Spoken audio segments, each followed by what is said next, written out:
Hello நண்பர்களே. இன்னைக்கு நம்ம கொடூரனுடன் சாப வாழ்க்கை அத்தியாயம் 2 பாகம் 2 கதையில நிறைய ரொமான்ஸ், லவ், அழகான லவ்வபிள் மொமெண்ட்ஸ், அதோட ஒரு சின்ன ட்விஸ்ட் கூட இருக்கு. அதனால இந்த கதையை ஸ்கிப் பண்ணாம ஃபுல்லா பாருங்க. கடைசி வரைக்கும் பார்த்தாதான் அடுத்தடுத்து என்ன நடக்க போகுதுன்னு உங்களுக்கு புரியும். அதே மாதிரி இன்னும் நிறைய பேர் நம்ம கதைகளே பார்த்துட்டு இருக்கீங்க. ஆனா இன்னும் நம்ம சேனலை சப்ஸ்கிரைப் பண்ணாம இருக்கிறீங்கன்னா மறக்காம இப்பவே சப்ஸ்கிரைப் பண்ணிக்கோங்க. அதோட பக்கத்துல இருக்கிற பெல் ஐக்கானையும் கிளிக் பண்ணிக்கோங்க. உங்களோட ஒவ்வொரு சப்ஸ்கிரைபும் ஒவ்வொரு லைக்கும் எனக்கு ரொம்ப பெரிய மோட்டிவேஷன். மேலும் கொடரனுடன் சாப வாழ்க்கை அத்தியாயம் 2 பாகம் 1 இன்னும் பார்க்கலைன்னா அதுக்கான லிங்கை டிஸ்கிரிப்ஷன்ல கொடுத்துருக்கிறேன். மறக்காம அதையும் பார்த்துட்டு வாங்க. சரி நண்பர்களே, வாங்க இனி கதைக்குள்ள போகலாம். கொடரனுடன் சாப வாழ்க்கை அத்தியாயம் 2 பாகம் 2 கதை ஆரம்பிக்கலாம். அன்று மாலை அலுவலகத்தில் நடந்த வெற்றி கொண்டாட்டம் இன்னும் முடிவுக்கு வரவில்லை. அர்ஜுனின் ப்ராஜெக்ட் மிகப்பெரிய வெற்றியை பெற்றிருந்ததால் அந்த வெற்றியை ஊழியர்கள் அனைவருடனும் சேர்ந்து கொண்டாடுவதற்காக இரவு உணவுக்கும் சிறப்பான ஏற்பாடுகள் செய்யப்பட்டிருந்தன. பெரிய ஹால் முழுவதும் அழகாக அலங்கரிக்கப்பட்டிருந்தது. ஒருபுறம் விதவிதமான உணவுகள் வரிசையாக வைக்கப்பட்டிருந்தன. மறுபுறம் இனிப்புகள், பழங்கள், குளிர்பானங்கள் என்று ஒரு பெரிய விருந்து போலவே இருந்தது. அனைவரும் தங்களுக்குள் குழுக்களாகவும் சிலர் வட்டமாகவும் அமர்ந்து சிரித்து பேசிக் கொண்டிருந்தார்கள். அந்த கூட்டத்தின் நடுவில் அர்ஜுனும் நீலாவும் அருகருகே அமர்ந்திருந்தார்கள். அர்ஜுனுக்கு அந்த இரவு சாதாரணமான ஒரு பார்ட்டி இல்லை. அவனுடைய கண்கள் அடிக்கடி நீலாவை தேடிக்கொண்டே இருந்தன. சிவப்பு நிற பட்டு சேலையில் நீலா மிகவும் அழகாக இருந்தாள். அவளுடைய கூந்தலில் குடியிருந்த மல்லிகை பூவின் வாசனை அவள் அருகில் இருந்தவர்களுக்கும் உணரும்படி இருந்தது. அவளை பார்க்கும் ஒவ்வொரு முறையும் அர்ஜுனின் மனதிற்குள் ஒரே ஒரு எண்ணம் தான் வந்தது. எவ்வளவு காலம் கழிச்சு இப்படி என் பக்கத்துல உட்கார்ந்திருக்கா. அவளுக்கு கடந்த காலம் நினைவில் இல்லாவிட்டாலும் அர்ஜுனுக்கு அவளுடன் கழித்த ஒவ்வொரு நொடியும் இன்னும் உயிரோடு இருந்தது. அந்த நேரத்தில் கேக் கொண்டு வரப்பட்டது. பெரிய கேக்கின் மேல் அவர்களுடைய நிறுவனத்தின் பெயரும் ப்ராஜெக்டின் வெற்றியை வாழ்த்தும் வார்த்தைகளும் எழுதப்பட்டிருந்தன. சார், மேம், நீங்க 2 பேரும் சேர்ந்து கேக் வெட்டணும் என்று HR மேனேஜர் சிரித்து கொண்டு சொன்னார். அனைவரும் கை தட்ட தொடங்கினர். சார், மேமை கூப்பிடுங்க. மேம், நீங்க சார் கூட போங்க. இன்னைக்கு CEO சார் மட்டும் இல்ல, CEO சார் வைஃபும் சேர்ந்து கேக் வெட்டணும் என்று பலரும் கிண்டலாக சொல்லத் தொடங்கினர். நீலா கொஞ்சம் தயக்கத்துடன் அர்ஜுனை பார்த்தாள். அர்ஜுனும் அவளை பார்த்து மெதுவாக சிரித்தான். வாங்க நீலா என்று அவன் மெதுவாக சொன்னான். நீலா அமைதியாக எழுந்து அவன் அருகில் சென்றாள். இருவரும் கேக்கின் முன் நின்றனர். அனைவருடைய பார்வையும் அவர்கள் மீதுதான். நீலா கத்தியை பிடிக்கும் போது அவளுடைய கை லேசாக நடுங்கியது. அதை கவனித்த அர்ஜுன், பயப்படாதீங்க, நான் இருக்கேன் என்று மெதுவாக சொன்னான். அந்த வார்த்தை நீலாவின் மனதுக்குள் ஏதோ ஒரு விதமான அமைதியை ஏற்படுத்தியது. அவள் அவனை பார்த்தாள். அந்த பார்வையில் ஒரு நொடி இருவருக்கும் இடையே அமைதி நிலவியது. பின்னர் இருவரும் சேர்ந்து கேக்கை வெட்டினார்கள். ஹால் முழுவதும் கைத்தட்டல். வாவ், சூப்பர் கப்பிள், இப்படிதான் இருக்கணும் சார், மேம் என்று அனைவரும் உற்சாகமாக கத்தினர். கேக் வெட்டப்பட்டதும் அர்ஜுன் ஒரு சிறிய துண்டை எடுத்தான். அவன் அதை நீலாவிடம் நீட்டினான். நீலா, அவள் சற்றே தயங்கினாள். அர்ஜுனின் கையில் இருந்த கேக்கை பார்த்தாள். அங்கே இருந்தவர்கள் உடனே, மேம், சார் உங்களுக்கு ஊட்டி விடுறாரு, மேம் நீங்களும் சாருக்கு ஊட்டி விடணும் என்று சிரித்தார்கள். நீலாவின் முகத்தில் லேசாக வெட்கம் தோன்றியது. அவள் மெதுவாக வாயை திறந்து அர்ஜுன் கொடுத்த கேக்கை சாப்பிட்டாள். அந்த ஒரு நொடி அர்ஜுனுக்கு உலகமே நின்று விட்டது போல இருந்தது. அவன் கண்களில் ஒரு விதமான மகிழ்ச்சி. பல நாட்களுக்கு பிறகு அவன் தன் மனைவிக்கு கேக் ஊட்டினான். அவளுடைய நினைவுகள் அவனை மறந்திருந்தாலும் அந்த நொடி மட்டும் அவனுக்கு பழைய வாழ்க்கையை நினைவுபடுத்தியது. அடுத்து நீலா ஒரு சிறிய கேக் துண்டை எடுத்தாள். அவள் சில நொடிகள் தயக்கத்துடன் அர்ஜுனை பார்த்தாள். பின்னர் மெதுவாக அவனிடம் நீட்டினாள். அர்ஜுனின் முகத்தில் உடனே பெரிய புன்னகை. அவன் அவள் கொடுத்த கேக்கை சாப்பிட்டான். அதை பார்த்த அனைவரும் இன்னும் அதிகமாக கைத்தட்டினர். சூப்பர் கப்பிள், ரொம்ப அழகான ஜோடி. சார், மேம் 2 பேரும் இப்படியே சந்தோஷமா இருக்கணும் என்று அனைவரும் வாழ்த்தினார்கள். அர்ஜுனின் மனம் அந்த வார்த்தைகளால் நிறைந்தது. ஆனால் நீலா மட்டும் அமைதியாக இருந்தாள். அவளுடைய மனதில் இன்னும் ஒரு குழப்பம். அர்ஜுன் என் கணவர் என்பது அவளுக்கு தெரியும். அவள் பழைய புகைப்படங்களை பார்த்திருக்கிறாள். அவர்களுடைய திருமண புகைப்படங்களையும் பார்த்திருக்கிறாள். அவர்கள் ஒன்றாக இருந்த வாழ்க்கையை பற்றியும் பல விஷயங்கள் அவளிடம் சொல்லப்பட்டிருக்கின்றன. ஆனால் அந்த வாழ்க்கையை உணரக்கூடிய அந்த பழைய நினைவு மட்டும் இன்னும் அவளுக்கு திரும்பவில்லை. அர்ஜுனை கணவனாக ஏற்றுக்கொள்ள வேண்டும் என்று அவளுடைய அறிவு சொல்லிக் கொண்டிருந்தது. ஆனால் அவளுடைய மனம் இன்னும் ஒரு சிறிய தூரத்தில் நின்று கொண்டிருந்தது. அவளால் அந்த இடைவெளியை உடனடியாக கடக்க முடியவில்லை. அர்ஜுனும் அதை புரிந்து கொண்டிருந்தான். அதனால்தான் அவன் அவளை எந்த விதத்திலும் கட்டாயப்படுத்தவில்லை. அவளுடைய நினைவுகள் திரும்பும் வரை, அவளுடைய மனம் அவனை ஏற்றுக்கொள்ளும் வரை அவன் காத்திருக்க தயாராக இருந்தான். வீடு திரும்பும் பயணம். கொண்டாட்டம் முடிந்ததும் இருவரும் காரில் வீட்டிற்கு புறப்பட்டார்கள். இரவு நேரம். சாலைகளில் விளக்குகள் மட்டும் நீண்ட வரிசையாக ஓடிக்கொண்டிருந்தன. காருக்குள் அமைதி. அர்ஜுன் காரை கவனமாக ஓட்டிக்கொண்டிருந்தான். அவனுக்கு அருகில் நீலா அமர்ந்திருந்தாள். அவள் மிகவும் சோர்வாக இருந்தாள். நாள் முழுவதும் நடந்த கொண்டாட்டம், அதிகமான மக்கள், சத்தம், பேச்சு என எல்லாமே அவளை களைப்பாக்கி இருந்தது. அவளுடைய கண்கள் மெதுவாக மூடத் தொடங்கின. சில நிமிடங்களில் அவளுடைய தலை தெரியாமல் அர்ஜுனின் தோளில் சாய்ந்தது. அர்ஜுன் உடனே அவளை பார்த்தான். அவள் ஆழ்ந்த தூக்கத்தில் இருந்தாள். அவன் காரை ஓட்டி கொண்டிருந்தபடியே ஒரு சிறிய புன்னகை செய்தான். அவனுடைய மனதில் அந்த நொடி மட்டும் ஒரு குழந்தைத்தனமான சந்தோஷம். என்ன மறந்துட்டாலும் உனக்கு என் மேல இன்னும் எங்கோ ஒரு நம்பிக்கை இருக்கு நீலா. சிறிது நேரத்திற்கு பிறகு நீலா திடீரென்று கண்களை திறந்தாள். அவள் தன் தலை அர்ஜுனின் தோளில் இருப்பதை பார்த்ததும் உடனே நிமிர்ந்து உட்கார்ந்தாள். சாரி அர்ஜுன், தெரியாம தூங்கிட்டேன். அர்ஜுன் சிரித்தான். இட்ஸ் ஓகே நீலா, பரவாயில்லை. இல்ல, நான் கவனமா உட்கார்ந்திருக்கணும். நீங்க டயர்டா இருக்கீங்க, தூங்குங்க, பரவாயில்லை என்று அவன் அமைதியாக சொன்னான். நீலா எதுவும் பேசாமல் மீண்டும் ஜன்னல் பக்கம் திரும்பி அமர்ந்தாள். சில நிமிடங்களுக்கு பிறகு அவளுடைய கண்கள் மீண்டும் மூடத் தொடங்கின. இந்த முறை அவள் தன்னையே அறியாமல் மெதுவாக அர்ஜுனின் பக்கம் சாய்ந்தாள். அவன் தோளில் மட்டுமல்ல, இந்த முறை அவளுடைய தலை நேராக அவனுடைய மடியில் வந்து விழுந்தது. அர்ஜுன் ஒரு நொடி அதிர்ச்சி அடைந்தான். அவன் கீழே பார்த்தான். நீலா ஆழ்ந்த தூக்கத்தில் இருந்தாள். அவளுடைய முகத்தில் குழந்தை போன்ற அமைதி. அர்ஜுனின் மனம் அந்த காட்சியை பார்த்ததும் உருகியது. அவன் எதுவும் செய்யவில்லை. அவளை எழுப்பவும் இல்லை. மாறாக மிகவும் மெதுவாக அவளுடைய தலைமுடியை வருடி கொடுத்தான். அந்த தொடுதலில் எந்த அவசரமும் இல்லை, எந்த எதிர்பார்ப்பும் இல்லை. பல வருடங்களாக நேசித்த ஒருவரை மீண்டும் அருகில் பெற்ற ஒரு மனிதனின் அமைதியான சந்தோஷம் மட்டுமே இருந்தது. நீலா தூங்கிக் கொண்டிருந்தாள்.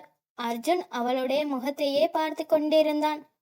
நீ என்னை மறந்திருக்கலாம், ஆனா நான் உன்னை எப்படி மறப்பேன் என்று அவன் மனதுக்குள் சொல்லி கொண்டான். அதற்குள் கார் வீட்டை அடைந்தது. அர்ஜுன் மெதுவாக நீலாவை எழுப்பினான். நீலா, வீடு வந்துடுச்சு. நீலா மெதுவாக கண்களை திறந்தாள். தான் அவன் மடியில் தூங்கி இருப்பதை உணர்ந்ததும் மீண்டும் தயக்கமடைந்தாள். சாரி.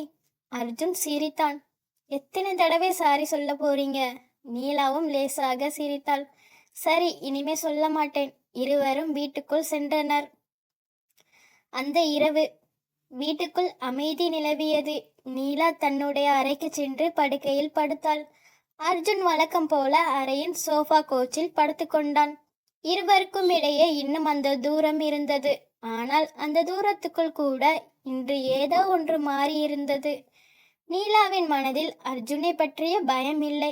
மாறாக அவன் அருகில் இருந்தால் ஒரு பாதுகாப்பான உணர்வு, ஒரு நிம்மதி.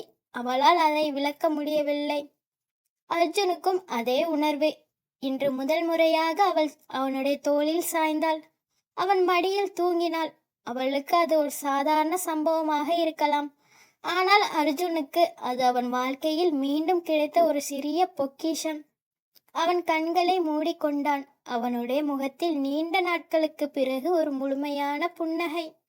அந்த இரவு நினைவுகளை இழந்திருந்தாலும் நீலாவின் மனதுக்குள் அர்ஜுனுக்கான ஒரு புதிய உணர்வு மெதுவாக பிறக்கத் தொடங்கியது.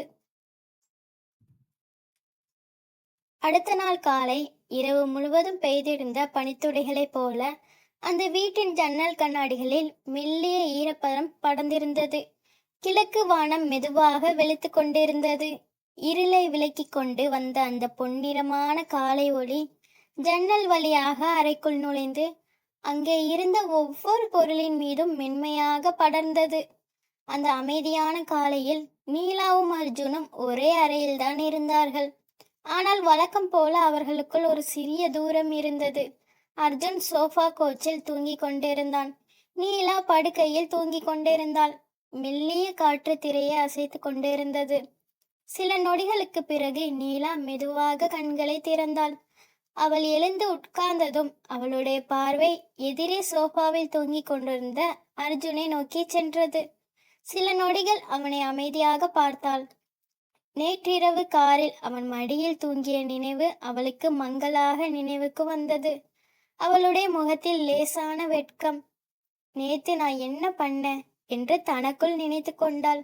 பின்னர் மெதுவாக எழுந்து கிச்சனுக்கு சென்றாள். சில நேரம் கழித்து கையில் ஒரு கப் காஃபியுடன் அறைக்குள் வந்தாள். அர்ஜுன் இன்னும் தூங்கிக் கொண்டிருந்தான். நீலா மெதுவாக அவன் அருகில் சென்று அர்ஜுன் என்று அழைத்தாள். அவன் அசையவில்லை. அர்ஜுன், எழுந்திருங்க, காஃபி. அந்த வார்த்தை கேட்டதும் அர்ஜுன் மெதுவாக கண்களை திறந்தான். கண்களை திறந்தவுடன் அவன் முன்னால் நீலா நின்று கொண்டிருந்தாள், கையில் காஃபி. அவனுடைய முகத்தில் உடனே ஒரு புன்னகை மலர்ந்தது. எனக்கா? ஆமா என்று நீலா காஃபியை நீட்டினாள். அர்ஜுன் அதை வாங்கி கொண்டான். தேங்க்யூ நீலா. அந்த 2 வார்த்தைகளுக்குள் கூட அவனுடைய சந்தோஷம் தெரிந்தது. அவன் காஃபியை மெதுவாக குடித்து கொண்டிருக்க நீலா எதுவும் பேசாமல் அங்கிருந்து வெளியே சென்றாள். அவள் சென்றதை பார்த்து கொண்டிருந்த அர்ஜுனின் மனதில் மட்டும் ஒரு எண்ணம். என்னோட பழைய நீலா இன்னும் முழுசா திரும்பி வரல. ஆனா தினம் தினம் அவளுக்குள் ஏதோ மாறிக்கிட்டே இருக்கு. காலை உணவு முடிந்ததும் அர்ஜுன் தன்னுடைய அம்மாவிடம் சென்றான். அவருடைய அம்மா குழந்தைகளுடன் அமர்ந்திருந்தார். நீலாஷினியும் ஆதவனும் தாத்தா பாட்டியுடன் விளையாடி கொண்டிருந்தார்கள். அர்ஜுன் அவர்களிடம் சென்று அம்மா என்று அழைத்தான். என்னப்பா? இன்னைக்கு நைட் எங்களோட ஆஃபீஸ் ட்ரிப் இருக்கு. நானும் நீலாவும் சுவிட்சர்லாந்து போறோம். அம்மாவின் முகத்தில் உடனே சந்தோஷம். அப்படியா? நல்ல விஷயம் தானப்பா. நீங்க 2 பேரும் சந்தோஷமா போயிட்டு வாங்க. குழந்தைகளை நாங்க பத்திரமா பார்த்துக்கிறோம். அதை பற்றி நீங்க கவலைப்படாதப்பா. என் பேர பிள்ளைகளை நான் அழகா பார்த்துக்கிறேன் என்று அவர் குழந்தைகளை அணைத்து கொண்டார். அர்ஜுன் சிரித்தான். 1 வாரம்தான் அம்மா. 1 வாரமா? நீங்க 2 பேரும் சந்தோஷமா இருந்துட்டு வாங்க. 1 மாதம் கூட போயிட்டு வந்தாலும் எங்களுக்கு பிரச்சனை இல்லை. அவர் சிரித்து கொண்டே, நீங்க சந்தோஷமா இருந்தா அதுதான் எங்களுக்கு முக்கியம் என்றார். அர்ஜுனின் முகத்தில் நிம்மதி. தேங்க்யூ அம்மா. பயணத்திற்கான தயாரிப்பு. மாலை நெருங்கியது. வீட்டில் அனைவரும் பரபரப்பாக இருந்தனர். சூடான ஆடைகள், ஸ்வெட்டர்கள், ஜாக்கெட்கள், காலணிகள், தேவையான பொருட்கள் என எல்லாவற்றையும் அர்ஜுனும் நீலாவும் பைகளில் எடுத்து வைத்து கொண்டிருந்தார்கள். சுவிட்சர்லாந்துல ரொம்ப குளிரா இருக்கும் என்று அர்ஜுன் ஒரு ஸ்வெட்டரை எடுத்து காட்டினான். இது உங்களுக்கு. நீலா அதை வாங்கி கொண்டாள். சரி. அவளும் தன்னுடைய பொருட்களை கவனமாக அடுக்கி கொண்டிருந்தாள். அப்போது அம்மா என்று குழந்தைகளின் குரல் கேட்டது. நீலாஷினி மாதவனும் ஓடி வந்து நீலாவை கட்டிப்பிடித்து கொண்டார்கள். எங்களையும் கூட்டிட்டு போங்க. ஆமா, நாங்களும் வாரோம் என்று இருவரும் அடம்பிடிக்க தொடங்கினர். அர்ஜுன் அவர்களை பார்த்து சிரித்தான். இல்லை கண்ணா, நீங்க பாட்டி கூட இருக்கணும். வேண்டாம் என்று ஆதவன் முகத்தை சுளித்தான். நீலாஷினியும் அழத் தொடங்கினாள். அம்மா, எங்களையும் கூட்டிட்டு போங்க. நீலாவின் மனம் உருகியது. அர்ஜுன், குழந்தைகளையும் கூட்டிட்டு போகலாமே. அர்ஜுன் மெதுவாக தலையசைத்தான். இல்லை நீலா, அங்க குளிர் ரொம்ப அதிகமா இருக்கும். நம்ம குழந்தைகளுக்கு அந்த கிளைமேட் உடனே செட் ஆகாது. உடம்பு சரியில்லாம போயிடலாம். நீலா சில நொடிகள் அமைதியாக இருந்தாள். குழந்தைகளை பார்த்தாள். சரி, அப்பா சொல்றதை கேளுங்க. நாங்க சீக்கிரம் வந்துடுவோம். நீங்க எங்களை விட்டுட்டு போகாதீங்க என்று குழந்தைகள் அழுது கொண்டே சொன்னார்கள். அர்ஜுன் இருவரையும் அணைத்து கொண்டான். பாட்டி உங்களை நல்லா பார்த்துப்பாங்க. நாங்க சீக்கிரம் வந்துடுவோம், சரியா? குழந்தைகள் விருப்பமில்லாமல் தலையசைத்தார்கள். விமான நிலையத்தை நோக்கி. மாலை நேரத்தில் அர்ஜுனும் நீலாவும் காரில் கிளம்பினர். பாஸ்போர்ட், டிக்கெட், பயண பைகள் என்று எல்லாவற்றையும் சரிபார்த்து கொண்டனர். வீட்டிலிருந்து கிளம்பும் போது குழந்தைகள் இருவரும் வாசலில் நின்று கொண்டு கைகளை அசைத்தனர். பாய் அம்மா, பாய் அப்பா, சீக்கிரம் வாங்க. நீலா காரின் ஜன்னலை திறந்து பாய் கண்ணுங்களா, நல்லா பாட்டி கூட இருங்க என்று சொன்னாள். அர்ஜுனும் குழந்தைகளை பார்த்து கையசைத்தான். கார் மெதுவாக வீட்டை விட்டு நகர்ந்தது. நீலா சில நொடிகள் பின்புற கண்ணாடியில் குழந்தைகளை பார்த்து கொண்டே இருந்தாள். அவளுடைய கண்களில் சிறிய ஈரம். அர்ஜுன் அதனை கவனித்தான். கவலைப்படாதீங்க, நாம் சீக்கிரம் வந்துடுவோம். நீலா மெதுவாக தலையசைத்தாள். விமான நிலையம். சில நேரத்தில் அவர்கள் விமான நிலையத்தை அடைந்தனர். அங்கே ஏற்கனவே அவர்களுடைய அலுவலக ஊழியர்கள் பலரும் வந்து சேர்ந்திருந்தனர். HR மேனேஜர் அனைவரையும் ஒருங்கிணைத்து கொண்டிருந்தார். எல்லாரும் பாஸ்போர்ட் செக் பண்ணிக்கோங்க, பேக்கேஜ் எல்லாம் சரியா இருக்கா பாருங்க என்று அவர் சொல்லி கொண்டிருந்தார். அர்ஜுனும் நீலாவும் அவர்களுடன் சேர்ந்தனர். அனைவரும் மிகவும் உற்சாகமாக இருந்தனர். சுவிட்சர்லாந்து என்று ஒருவர் உற்சாகமாக கத்தினார். மற்றொருவர், இந்த ட்ரிப் வாழ்க்கையில மறக்க முடியாத ட்ரிப்பாக போகுது என்றார். அனைவரும் சிரித்தனர். ஆனால் அந்த கூட்டத்திலிருந்து சற்று தள்ளி ஒரு நபர் தனியாக அமர்ந்திருந்தான். கருப்பு நிற ஸ்வெட்டர், முகத்தை பெரும்பாலும் மறைத்திருந்த கருப்பு மாஸ்க், தலையில் கேப். அவனுடைய கையில் ஒரு பாஸ்போர்ட். அவன் சுற்றிலும் யாரையும் கவனிக்கவில்லை. அவனுடைய பார்வை மட்டும் அர்ஜுனையும் நீலாவையும் நோக்கியே இருந்தது. அவன் மெதுவாக தன்னுடைய பாஸ்போர்ட்டை மூடினான். அதன் அட்டையில் ஒரு வெளிநாட்டு பெயர். ஆனால் அந்த முகத்தை யாராலும் தெளிவாக பார்க்க முடியவில்லை. அவன் எதற்காக அதே விமானத்தில் செல்கிறான்? அதுவும் அர்ஜுனும் நீலாவும் செல்லும் அதே இடத்திற்கா? அவன் ஆகாஷா? ஆனால் ஆகாஷ் சிறையில் இருப்பதாகத்தானே அனைவரும் நினைத்து கொண்டிருக்கிறார்கள். அப்படி என்றால் இந்த மர்மமான மனிதன் யார்? அவனுடைய கண்களில் தெரியும் அந்த வித்தியாசமான பார்வை ஏன்? அவன் சுவிட்சர்லாந்துக்கு செல்வது ஒரு சாதாரண பயணத்திற்காகவா? அல்லது நீலாவை சுற்றி மீண்டும் ஒரு பெரிய சதி உருவாகிவிட்டதா? அர்ஜுனுக்கு இதை பற்றி எதுவுமே தெரியாது. நீலாவுக்கும் தெரியாது. அவர்கள் இருவரும் சந்தோஷமாக தங்களுடைய பயணத்தை தொடங்க தயாராகி கொண்டிருந்தார்கள். போர்டிங் ஆரம்பிச்சிடுச்சு என்று HR மேனேஜர் குரல் கொடுத்தார். அனைவரும் தங்களுடைய பாஸ்போர்ட்டுகளை எடுத்துக்கொண்டு போர்டிங் கேட் நோக்கி நகர்ந்தனர். அர்ஜுன் நீலாவின் பையை எடுத்துக்கொண்டான். வாங்க. நீலா அவனை பின்தொடர்ந்தாள். அதே நேரத்தில் தொலைவில் அமர்ந்திருந்த அந்த மர்ம மனிதனும் மெதுவாக எழுந்தான். அவனுடைய கையில் இருந்த பாஸ்போர்ட்டை இறுக்கமாக பிடித்து கொண்டு அவர்களை பின்தொடர்ந்தான். சில நிமிடங்களில் அனைவரும் விமானத்திற்குள் ஏறினர். விமானத்தின் கதவு மூடப்பட்டது. விமானம் ஓடு பாதையில் மெதுவாக நகரத் தொடங்கியது. ஜன்னல் வழியாக வெளியே பார்த்து கொண்டிருந்த நீலாவின் முகத்தில் குழந்தைத்தனமான மகிழ்ச்சி. அவளுக்கு தெரியவில்லை, இந்த பயணம் அவளுடைய வாழ்க்கையில் மறந்து போன ஒரு கதவை திறக்கப் போகிறது என்பதை. அர்ஜுனுக்கும் தெரியவில்லை, அவன் மிகவும் நேசிக்கும் நீலாவை மீண்டும் இழக்கச் செய்யும் ஒரு ஆபத்து இதே விமான பயணத்திலேயே அவனை பின்தொடர்ந்து வந்திருக்கிறது என்பதை. விமானம் வானத்தை நோக்கி உயர்ந்தது. அதே நேரத்தில் அந்த மர்ம மனிதன் தன்னுடைய இருக்கையில் அமர்ந்து மெதுவாக மாஸ்கின் பின்னால் சிரித்தான். இந்த முறை நீலா என்னிடமிருந்து தப்ப முடியாது. விமானம் பல மணி நேர பயணத்திற்கு பிறகு மெதுவாக தரையிறங்க தொடங்கியது. ஜன்னல் வழியாக வெளியே பார்த்து கொண்டிருந்த நீலாவின் கண்கள் ஆச்சரியத்தில் விரிந்தன. வெளியே எங்கு பார்த்தாலும் வெண்மையான பனி, உயரமான மலைகள், அழகாக வரிசையாக இருந்த வீடுகள், பச்சை புல்வெளிகள், அனைத்தும் சேர்ந்து ஒரு கனவு உலகம் போல தோன்றியது. அந்த நேரத்தில் விமானத்திற்குள் அறிவிப்பு ஒலித்தது. வெல்கம் டு சுவிட்சர்லாந்து என்ற குரல் கேட்டதும் அனைவரும் உற்சாகமாக கைத்தட்டினார்கள். வாவ், சுவிட்சர்லாந்து வந்துட்டோமா, நம்பவே முடியல, எவ்வளவு அழகா இருக்கு என்று அலுவலக ஊழியர்கள் அனைவரும் குழந்தைகளைப் போல மகிழ்ச்சியுடன் பேசிக்கொண்டிருந்தார்கள். நீலாவும் ஜன்னல் வழியாக வெளியே பார்த்து கொண்டே இருந்தாள். அவளுடைய முகத்தில் ஒரு குழந்தைத்தனமான சந்தோஷம். அதை பார்த்த அர்ஜுனுக்கு மகிழ்ச்சியாக இருந்தது. பிடிச்சிருக்கா என்று மெதுவாக கேட்டான்.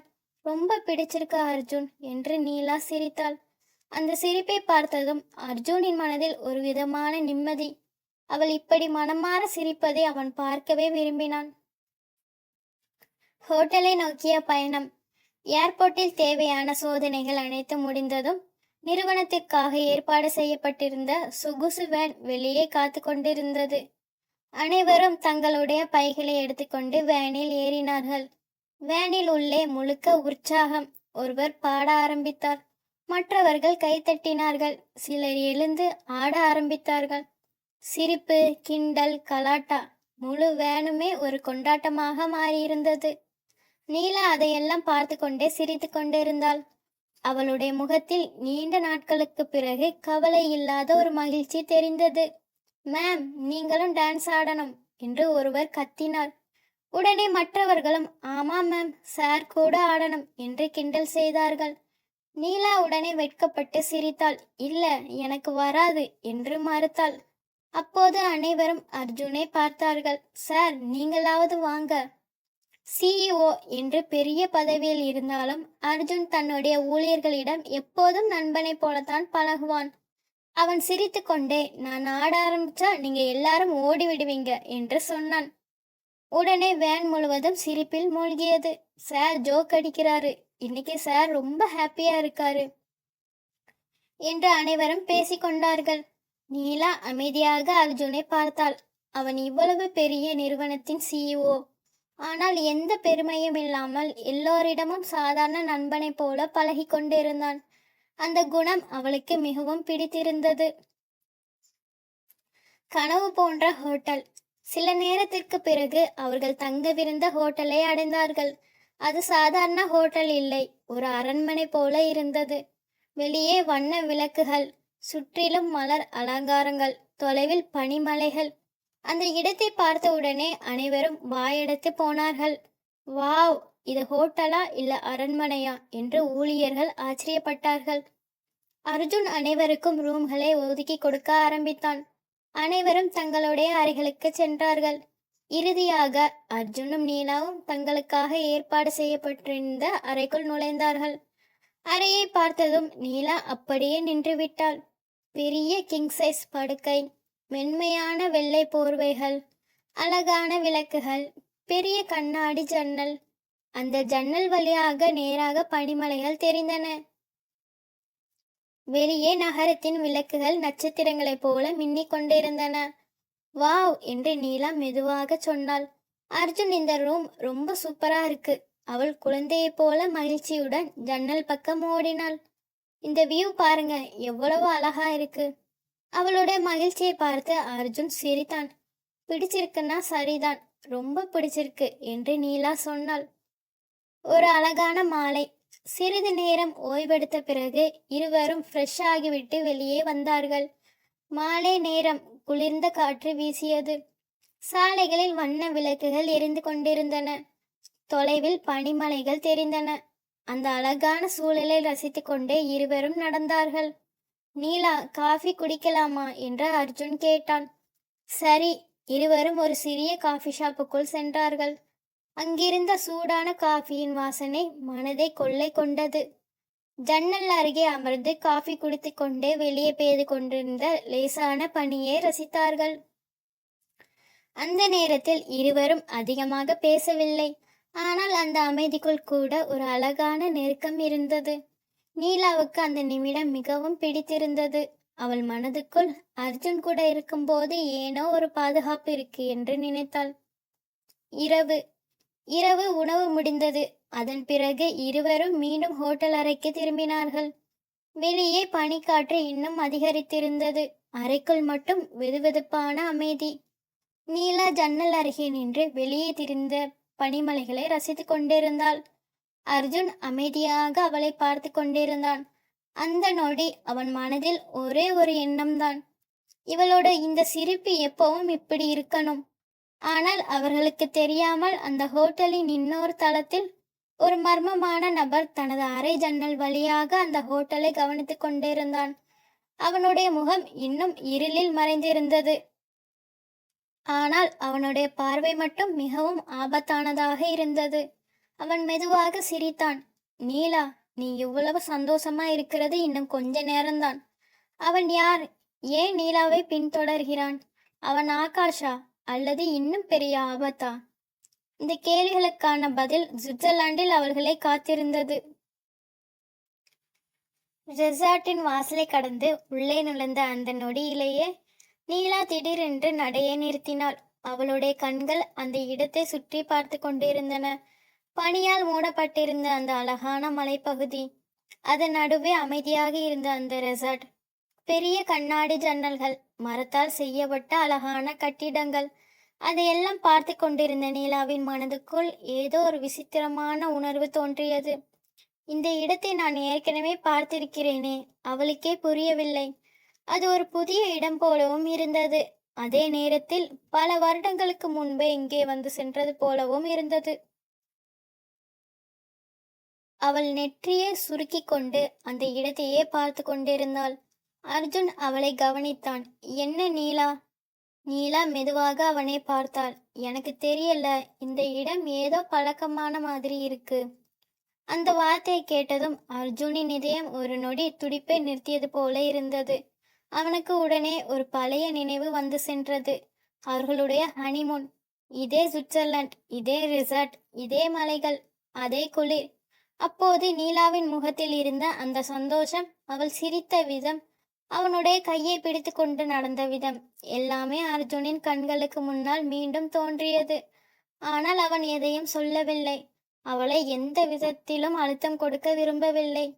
பழக்கமான மாதிரி இருந்தா இருக்கட்டும், நீங்க இப்ப எதையும் யோசிக்க வேண்டாம், நாம இங்க சந்தோஷமா இருக்கலாம் என்று அவன் மெதுவாக சொன்னான். நீலா அவனை பார்த்தாள். அந்த நொடியில் அவளுடைய மனதில் மீண்டும் அதே உணர்வு. அர்ஜுன் அருகில் இருந்தால்தான் ஏதோ ஒரு பாதுகாப்பு. அவளால் அதை விளக்க முடியவில்லை. ஆனால் அவன் அருகில் இருந்தபோது அவளுக்குள் இருந்த பதற்றம் கொஞ்சம் கொஞ்சமாக குறைந்தது. அந்த குளிரான இரவு இரவு மெதுவாக இறங்கியது. வெளியே பனித்துளிகள் விழத் தொடங்கின. ஜன்னலுக்கு அப்பால் இருந்த மலைகள் வெள்ளை நிறத்தில் மின்னின.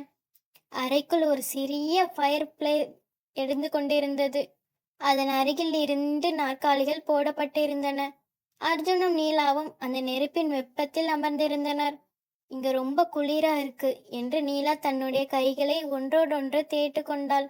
அதை பார்த்த அர்ஜுன் உடனே தன்னுடைய ஸ்வெட்டரை கலற்றினான். இத போட்டுக்கோங்க. இல்லைங்க, உங்களுக்கும் குளிருமே. எனக்கு பரவாயில்லை என்று சொல்லி அவளுடைய தோள்களில் தன்னுடைய ஸ்வெட்டரை போர்த்தி விட்டான். நீலா சில நொடிகள் அமைதியாக இருந்தாள். அந்த ஸ்வெட்டரில் அர்ஜுனின் வாசனை. அவளுக்குள் ஏதோ ஒரு புதுமையான உணர்வு.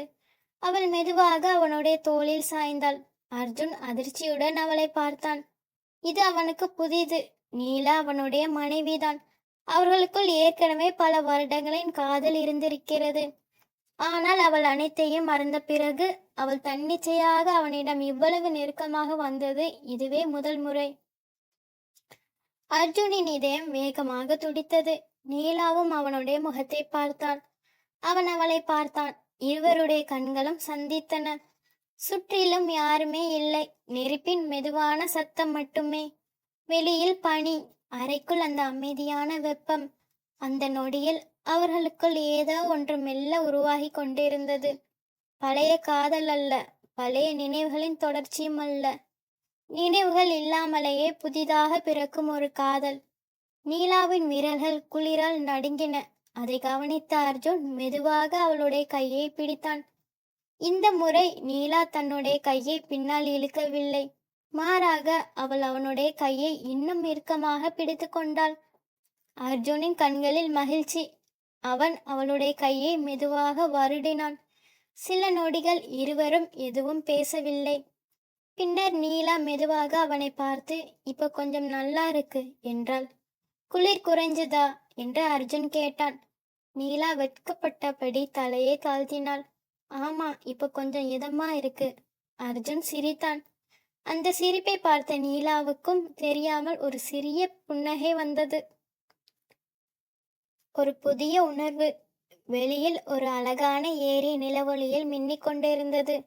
அந்த காட்சியை பார்த்து கொண்டிருந்த நீலா, அர்ஜுன், இங்க ரொம்ப அழகா இருக்கு. உங்களுக்கு பிடிச்சிருக்கா? ரொம்ப. அவள் சில நொடிகள் அமைதியாக இருந்தாள். எனக்கு ஏதோ நான் இங்க முன்னாடியே இருந்த மாதிரி தோணுது. அர்ஜுனின் இதயம் மீண்டும் கனத்தது. ஆனால் அவன் சிரித்தான். ஒருவேளை உங்கள் மனசுக்கு இந்த இடம் பிடிச்சிருக்கலாம். நீலா அவனை பார்த்தாள். இல்ல, உங்களோட இருக்கும்போதுதான் எனக்கு இங்க நிம்மதியா இருக்கு. அந்த வார்த்தைகள் அர்ஜுனின் உள்ளத்தை தொட்டன. அவன் எதுவும் சொல்லவில்லை. அவளை மட்டும் பார்த்து கொண்டே இருந்தான். அழாதீங்க அர்ஜுன். நேரமாகிவிட்டது. நீலா போய் தூங்கலாமா என்று அர்ஜுன் கேட்டான். அவள் மெதுவாக தலையசைத்தாள். இருவரும் படுக்கை அறைக்குள் சென்றனர். அர்ஜுன் வழக்கம் போல, நீங்க பெட்ல தூங்குங்க, நான் கீழே படுத்துக்கிறேன் என்றான். ஆனால் நீலா உடனே இல்லங்க என்றாள். அர்ஜுன் திரும்பி பார்த்தான். நீங்களும் பெட்ல படுத்துக்கோங்க, பரவாயில்லை, நம்ம அட்ஜஸ்ட் பண்ணிக்கலாம். அர்ஜுன் சில நொடிகள் அவனை பார்த்தான். நீங்க கம்ஃபர்ட்டா இருப்பீங்களா? என்று நீலா மெதுவாக சொன்னாள். இறுதியில் இருவரும் படுக்கையில் படுத்துக்கொண்டார்கள். இருவருக்கும் நடுவில் சிறிய இடைவெளி. ஆனால் அந்த இரவு இருவருக்கும் தூக்கம் வரவில்லை. நீலா ஒரு பக்கம் திரும்பி படுத்திருந்தாள். அர்ஜுனும் மறுபக்கம் பார்த்து கொண்டிருந்தான். அறைக்குள் அமைதி. சில நேரம் கழித்து தெரியாமல் இருவருடைய கைகளும் ஒன்றை ஒன்று தொட்டன. நீலா உடனே கையை இழுக்கவில்லை. அவள் மெதுவாக திரும்பி பார்த்தாள். அர்ஜுனும் அவளை பார்த்தான். அந்த பார்வையில் வார்த்தைகள் தேவையில்லை. நீலா மெதுவாக அவன் பக்கம் நகர்ந்தாள். அவளுடைய கண்களில் வெட்கமும் குழப்பமும் இருந்தது. அர்ஜுனின் கண்களில் மட்டும் அளவில்லாத அன்பு. சில நொடிகள் இருவரும் ஒருவரை ஒருவர் பார்த்து கொண்டிருந்தனர். பின்னர் நீலா மெதுவாக அவனை அணைத்து கொண்டாள். அர்ஜுன் அவளை மிகவும் கவனமாக அணைத்தான். அந்த அணைப்பில் அவசரமில்லை, கட்டாயமில்லை. பல வருடங்களாக பிரிந்திருந்த இரண்டு இதயங்கள் மீண்டும் ஒருவரை ஒருவர் கட்டிப்பிடித்து கொண்ட போன்ற ஒரு அமைதி மட்டுமே இருந்தது. அர்ஜுனின் கண்களில் கண்ணீர் வழிந்தது. நீலா அதை கவனித்தாள். அர்ஜுன், ஏன் அலறீங்க? அவன் குரல் உடைந்தது. இவ்வளவு நாளா என்னை விட்டுட்டு தனியா போயிட்டீங்கன்னு நினைச்சால. அவனால் அதற்கு மேல் பேச முடியவில்லை. நீலாவுக்கு இன்னும் முழுமையான நினைவு திரும்பவில்லை. அவளுக்கு அவர்களுடைய பழைய வாழ்க்கை முழுவதும் நினைவில் இல்லை. ஆனால் அந்த நேரத்தில் அவளால் அவன் கண்ணீரை பார்த்து கொண்டு அமைதியாக இருக்க முடியவில்லை. அவள் இன்னும் நெருக்கமாக சென்று அவனை அணைத்தாள். அழாதீங்க அர்ஜுன் என்று மெதுவாக சொன்னாள். நான் இங்கேதான் இருக்கேன். அந்த ஒரு வார்த்தை அர்ஜுனுக்கு உலகமே கிடைத்தது போல இருந்தது. அவன் கண்களை மூடிக்கொண்டான். நீலா அவனுடைய கண்ணீரை மெதுவாக துடைத்தாள். சில நொடிகள் கழித்து அவளுடைய மனதில் மீண்டும் ஒரு சிறிய பயம் தோன்றியது. அவளுக்கு புரியாத சில பழைய உணர்வுகள் மனதில் மின்னின. அவள் மெதுவாக பின்வாங்கினாள். அர்ஜுனும் உடனே அவளுடைய நிலையை புரிந்து கொண்டான். அவன் எந்த கேள்வியும் கேட்கவில்லை, எந்த அழுத்தமும் கொடுக்கவில்லை. ஆனால் நீலா அவனுடைய கையை மட்டும் விடவில்லை. அவள் தன்னுடைய விரல்களை அவனுடைய விரல்களோடு சேர்த்து கொண்டாள். அர்ஜுன் அவளை பார்த்து மெதுவாக சிரித்தான். அவளுடைய நினைவுகள் திரும்பவில்லை. ஆனால் அவளுடைய மனம் அவனை மீண்டும் தேர்ந்தெடுக்க தொடங்கியிருந்தது. அந்த குளிரான சுவிட்சர்லாந்து இரவில் வெளியே பனித்துளிகள் அமைதியாக விழுந்து கொண்டிருந்தன. உள்ளே இரண்டு இதயங்களுக்குள் ஒரு புதிய காதல் மெதுவாக பிறந்து கொண்டிருந்தது. அந்த இரவு நீலாவின் கை அர்ஜுனின் கையை இறுக்கமாக பிடித்தபடியே இருந்தது. அந்த சிறிய பிடிப்பே அர்ஜுனுக்கு போதுமானதாக இருந்தது. அவளுக்கு பழைய நினைவுகள் இல்லாவிட்டாலும் அவள் மீண்டும் அவனை நோக்கி நடக்க ஆரம்பித்தாள். அந்த நிம்மதியுடன் இருவரும் ஒருவருடைய அருகில் ஒருவர் அமைதியாக உறங்க தொடங்கினர். அடுத்த நாள் காலை அவர்களுக்காக என்ன காத்திருக்கிறது? அந்த மர்மமான மனிதன் யார்? நீலாவின் கடந்த காலத்தின் கதவு உண்மையிலேயே திறக்கப் போகிறதா என்பதை அடுத்த பாகத்தில் பார்க்கலாம். ஓகே ஃப்ரெண்ட்ஸ், இந்த கதை உங்களுக்கு பிடிச்சிருந்துச்சுன்னா மறக்காமல் லைக் பண்ணி சப்ஸ்கிரைப் பண்ணுங்கள். உங்கள் ஃபேமிலி ஃப்ரெண்ட்ஸ் கிட்டையும் இந்த கதையை ஷேர் பண்ணுங்கள். இன்னும் நிறைய சுவாரஸ்யமான கதைகளோட அடுத்த எபிசோடில் உங்களை சந்திக்கிறேன். அது வரைக்கும் டேக் கேர் ஃப்ரெண்ட்ஸ். அடுத்த கதைக்குள்ளே பார்க்கலாம். தேங்க்யூ.